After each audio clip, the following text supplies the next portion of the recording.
How does neoliberalism cause rising housing costs? Imagine walking through a city where homes are getting more expensive every year, and it feels like only the wealthy can afford decent places to live. That's what many cities are experiencing today. Now, what's behind this trend? One big factor is a set of ideas called neoliberalism. It's a way of thinking about the economy that puts a lot of trust in free markets and private businesses. Governments under this approach step back from controlling housing markets, believing that market forces should decide prices and supply. Neoliberalism treats housing as just another product to buy and sell, not a basic human right. This means governments cut back on building affordable homes or maintaining public housing. When fewer social homes are available, more people turn to private rentals, where landlords set prices based on what the market can bear. Without enough affordable options, rents start climbing rapidly. Another key point is deregulation. Governments remove rules that once protected tenants or limited how much landlords could raise rents. Without these rules, landlords can increase rent prices freely, especially in cities where demand is high.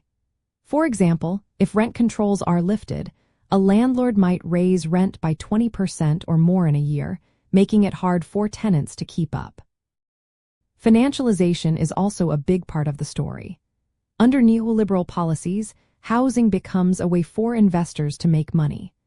Large companies or wealthy individuals buy up many homes, sometimes leaving them empty or renting them at high prices.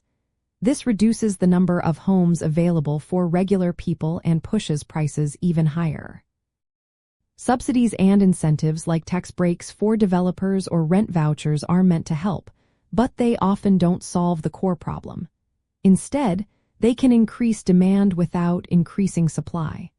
For example, giving renters vouchers might allow them to pay higher rents, which encourages landlords to keep raising prices.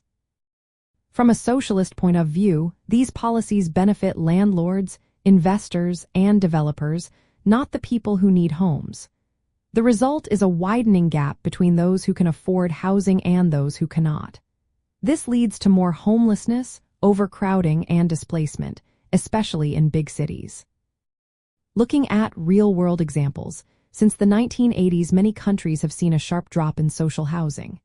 Meanwhile, private renting has grown, and rents have increased much faster than wages.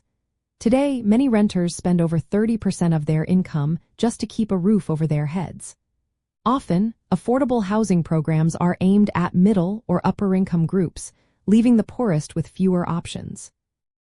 The solution, from a socialist view, involves investing more in public housing, protecting tenants from unfair rent hikes, and treating housing as a shared resource rather than a market commodity.